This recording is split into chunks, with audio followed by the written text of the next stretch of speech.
God is the only one who can teach you how to love the right way and be loved the right way.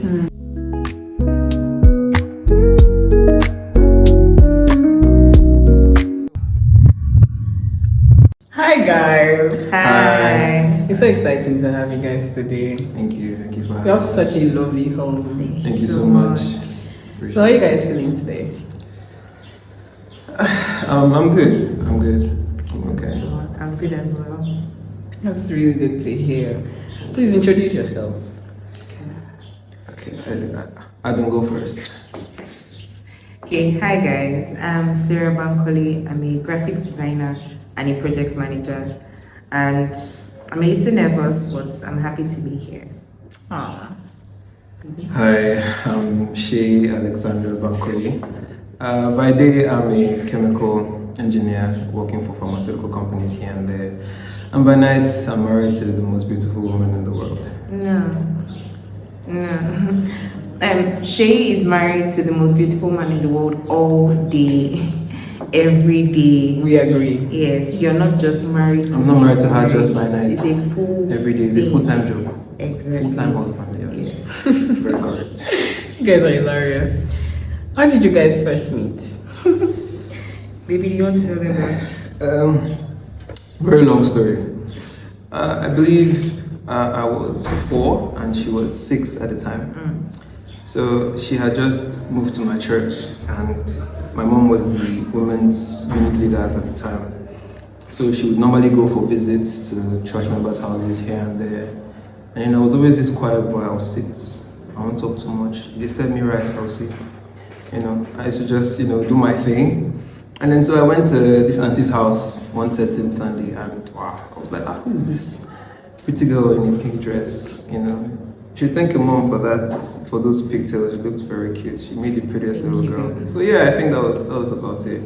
Yeah. But guys, I think we need to clear it here. She always tells everyone that he was a quiet little boy when we met. It's a lie. Which I am.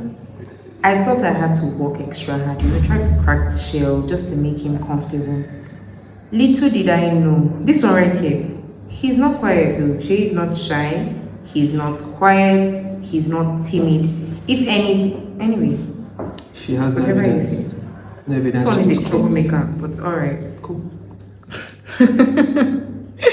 Okay, you guys are so cute. Who liked who first? That's not really, it's obvious. Hey, don't catch me. Yeah, it's me. I liked her first. So, did you confess first? So, yes, I did. I confessed first, as usual. So I think it started off, or it happened when we went for a teens camp. And then we're the oldest teenagers, so we normally sit at the back benchers and teenagers 5 and 6. So I think that teens camp, there was a message. What was the message again? Something about you. Yeah, dangers of young love. That was the message. The pastor was preaching about how don't awaken love until this time. If not, we die. Like some very we would die. Oh my God. I heard that somewhere. But he shall said a lot of things condemning young love. And how would she know? She was sleeping on my shoulder. And then so, now, but be firewood. I got carried away. Started to know how I liked her. Oh, she's pretty. She completes me. But the good side to that is that she was sleeping. So, yeah. No, I wasn't. Yes, you were. No, I wasn't. She was. Guys, you're arguing me I was actually awake. She does not want to accept it, but she was like, I was there. I was awake. I can literally quote you word for word. Oh yeah, quote me. What did I say? What did I say? Sarah, you're my best friend. You're my person. My safe space. Do I need to go on? So, guys, this marriage has been built on lies, falsehood. So, moral of the story is, don't lie. Don't lie in your marriage. It's not good. What do you mean you're awake? But Sarah, why did you feel like you had to keep it a secret that you knew? I think I think I was just very uncomfortable. I was scared. I mean, this is my best friend. She has always been my person, you know, and I had gotten so used to having him as a friend. I wasn't really open to the idea of venturing out of friendship. I didn't really think that anything could exist outside friendships. I didn't really believe in relationships. I didn't think that there could be love in relationships. So I just wanted to stick to, the comfortable one, which was my friendship with Shay. So I just pretended like I didn't hear him that night. I really feel like that's a lot of people. So, Sarah, what's one thing that you've identified that made you feel this way? Well, I grew up in a polygamous family setting, so I think that kind of it changed things for me. I mean, I went from what I knew as normal, which was me, my father, my mother, and my siblings, to now having to deal with another person. And these things have impact on not just the family but the kids as well. And I think it was just that it completely just changed my mindset about commitment and loyalty and what a normal relationship should look like. So I wasn't even really open to, trying to see what a relationship could be. I wasn't really open to being in a relationship. I was just very comfortable staying alone on my own. I did not trust anything that had to do with love. Yeah, I think that was just it. Wow. How did you navigate all of that and, this? All I can say is God. It was honestly God. I mean, thank God that our marriage is built on God as our foundation. But it was God that helped me. It was God that brought me this far. It was God that healed me. And one scripture I've always held as my anchor is 1 John chapter 4, verse 18 to 19. Let me just read it. Okay. It says, "There is no fear in love, but perfect love drives out fear, because fear involves punishment. So the one who is afraid is not perfected in love. We love because he first loved us." So I've held on to this scripture because it reminds me that God is love. God is the only one who can teach you how to love the right way and be loved the right way. And once you come into that realization, it just gets easier, it gets better. Then I must say that therapy also helped a lot, a whole lot. So yeah, that was it. Therapy ain't cheap though. Therapy ain't cheap though. I don't pay for it. Sorry, sir. Okay. I know this must be a question on people's minds. For people who want what you have right now, but they are where you were, is there anything that you recommend for people that can't afford therapy? I mean, like I said, first God, lean on God. There's not really anything that exists outside God. Anything you're looking for is in Him. Just try to build that intimacy with Him. Let Him walk in you, through you. Whatever He needs to do, just let yourself go and let God in. And another thing I would say, which is crazy, and I'm very sure she is about to, have some say about this, but journal, guys. Babe. Guys. Journaling. Sarah has 1,000 journals. Is not 2,000 notepads. She's dramatic and about 5 different notepads on her phone alone. Waiting you there, right? The truth is, journaling would actually help you. Just pour out your heart in your book. Just keep writing. And the good thing about journaling is you can always go back. You reflect on how far you've come. Your growth, where you were at when you first started to where you are now. So I would advise God and journaling. There was one journal I brought home from work. Wait for me to open it and see day one. Babe. Not in my handwriting.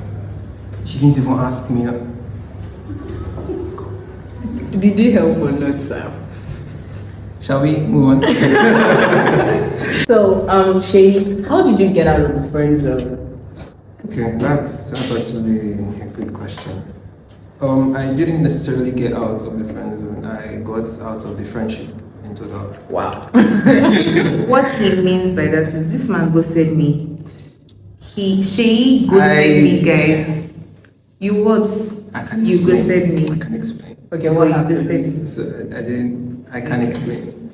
So it started off, as usual, we were very close, very good friends. We did almost everything together. We'd plan things together. We were inseparable. And, it got very hard for me to do things on my own without involving Sarah because, she was a very integral part of my life. And then so we kept going on and on, and I was like, I'm actually catching a lot of feelings for this babe.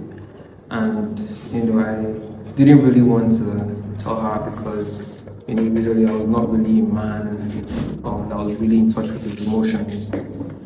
So I would always, keep everything bottled up because I didn't just grow up that way. So I think it got to a point where I was like, I just have to keep all this bottled in, and then little did I know, until we enter a relationship.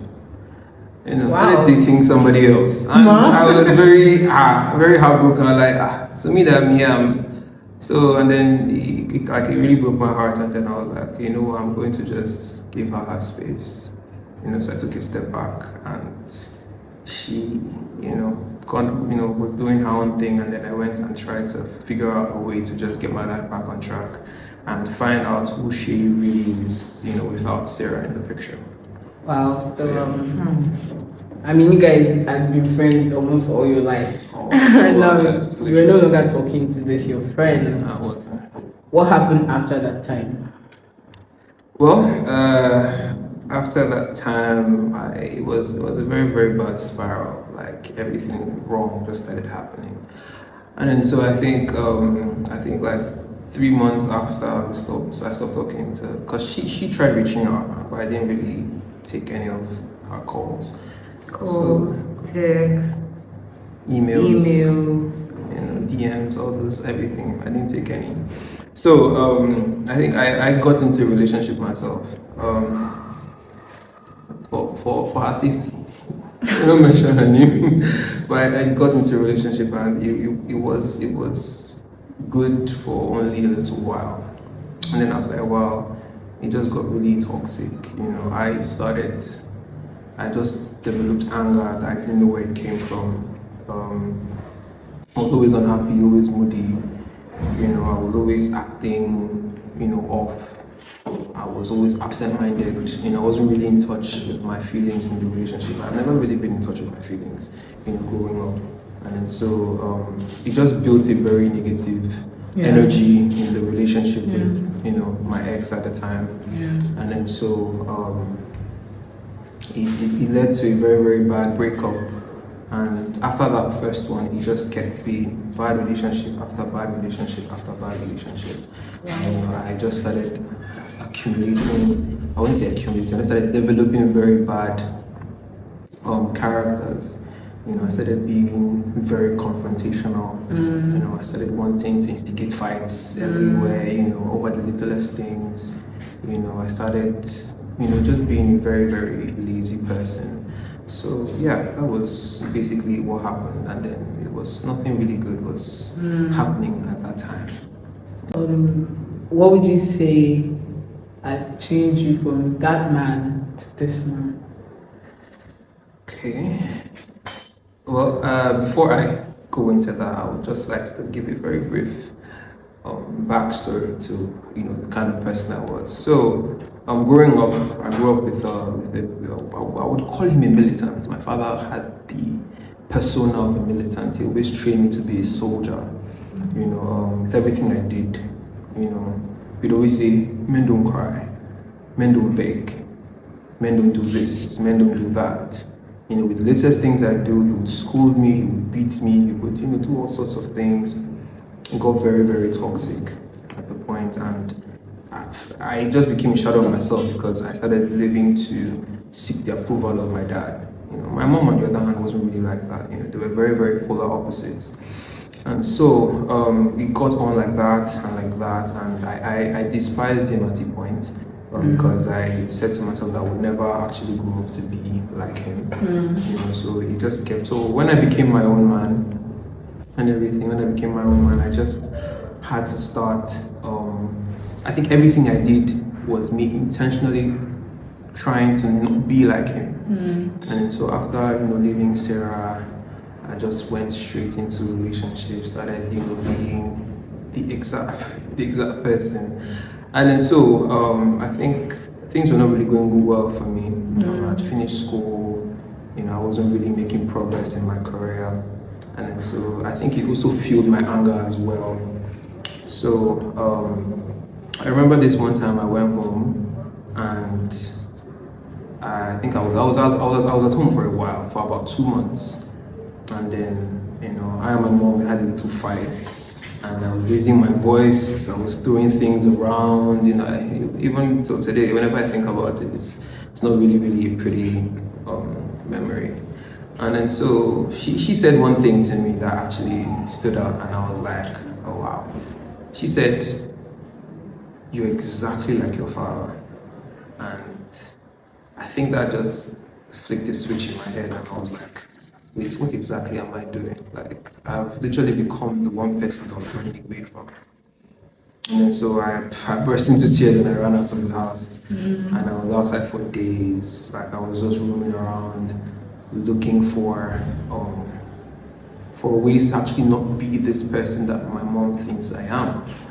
And then so, in the course of all that, I hadn't been home for like a week. And then I think a friend reached out and invited me for a church program. I wasn't really, I go to church, but I wasn't really that devoted a Christian. So I went for the church program. And then I got to the church and I saw a father playing with his son outside. Like, he was throwing a ball, he was catching it, he would fall, he would stand up, he would say cute things to him. And, it just kind of reminded me that I never really had that bond with my dad growing up. It was more, do this, do that. It was very, very authoritative. And then so I liked that and I wanted that. I wanted to become the kind of man that would have a solid and a very, very good relationship with his son. And then so I went into church and lo and behold, the man was the pastor. Wow. Okay. this is good. This is going somewhere. And so, I spoke, he preached, I sat down, I learned under him. I thank God for Pastor Maxwell. I learned under him. I studied, he taught me, he became a very, very important part of my life. And I noticed that, being friends and being close to him and actually reading my Bible and being more devoted with my Christian life actually just started making all those negative traits in me fall off one by one. I wasn't really doing anything. I just found out, it's been 6 months. I've not fought anybody. That's good. And so, Thank you. yeah, that started going like that, and that was just the beginning of something great in my life. So, Wow. Thank you, Jesus. Wow. Yeah. Okay. Post your new self. How did you guys ever reconnect? So, you guys do remember that I said I opted out of the relationship? Yes. So my mom texted me one random day. I was like, oh wow, it's Sarah's birthday, that I should come for her birthday party. And I was like, I was supposed to this girl in like, I think it was like what, two years give or take after the whole thing. And then so I was like, I don't talk to this person, how am I supposed to go for the birthday? Am I even on the invite list? So I was like, okay, you know what, I'll go, no problem. Me now, I can't carry last. I don't want nice native, the vibes. And then I went, and then I was trying my very best to, dodge her at everyone. And then eventually, I could not run anymore. I saw her in front of me. And to my greatest surprise, she was actually very, very receptive and happy to see me. And we hugged, and we started speaking. And it just felt like a breath of fresh air. It was like, it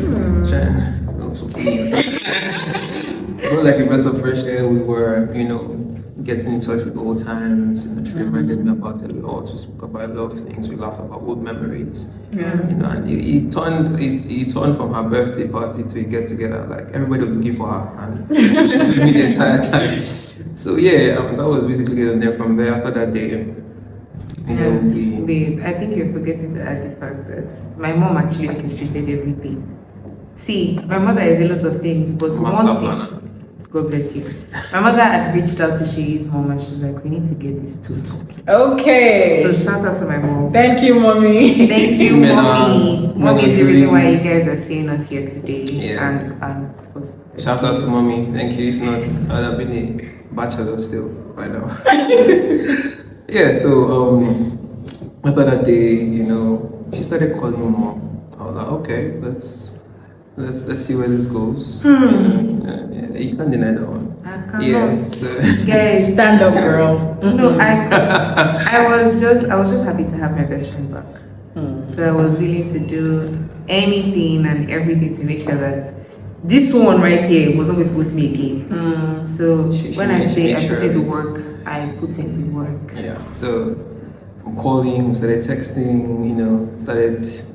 Started sending me reels. You know that when they start sending you reels, that's like she has you on lock. She has my look.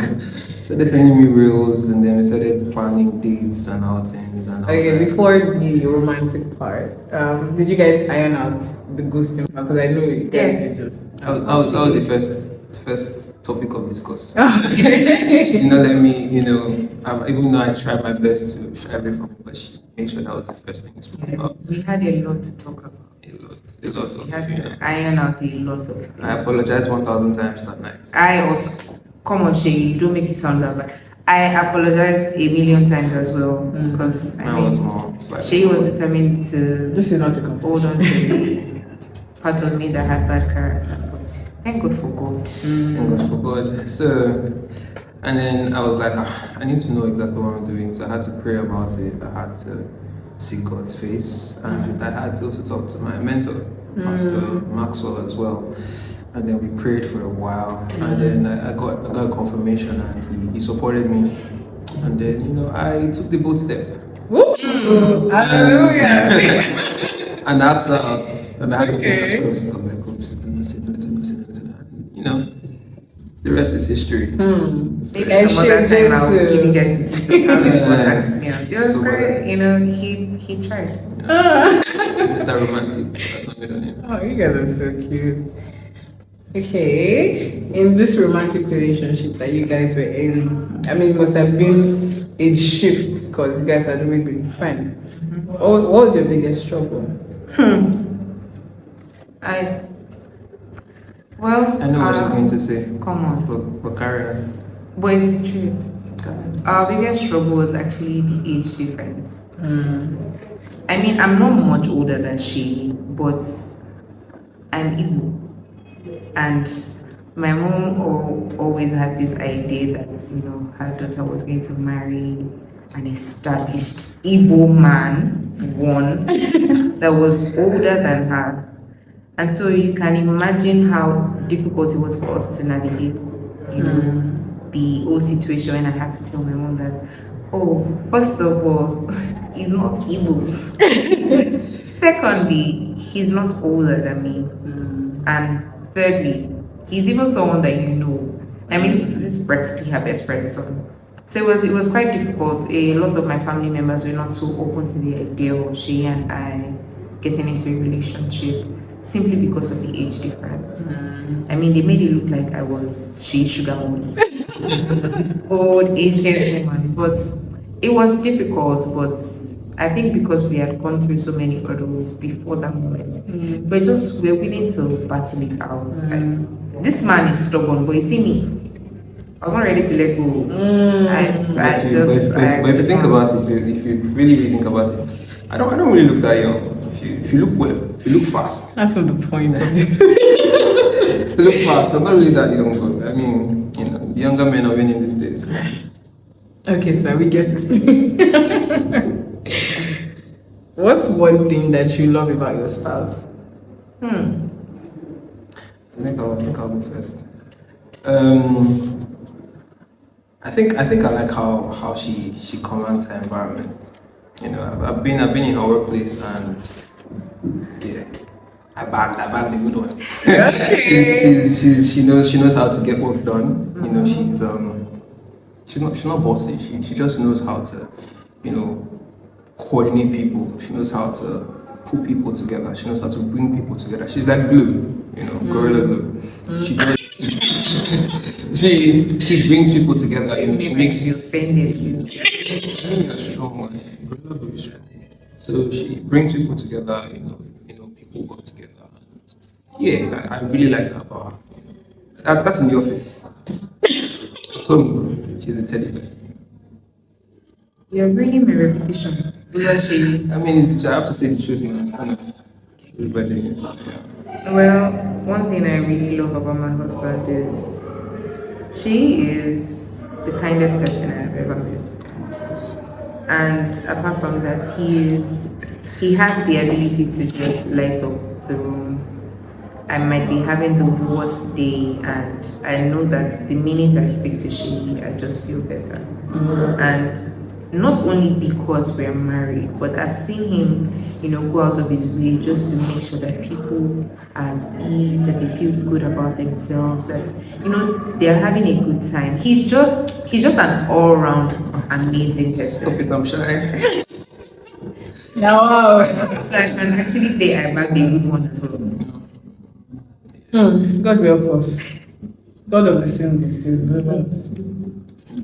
Is there anything you guys are looking forward to? I think it's time. I think it's time. Okay, well, I mean, the next time, let me just say like this. The next time you see Shay and I might not just be two bad colleagues. The next time you're going to be interviewing us will be 3. Oh my goodness! What is the whole bit? Yeah. You know, God has Thank you, Jesus. answered the prayer of multiplication. Thank God. There might be a little Shay Junior or a Sarah Junior running up and down. We don't really mind it. No, I've been in my mind. Okay. One releases. He's lying, he wants Shay Junior, but that's fine.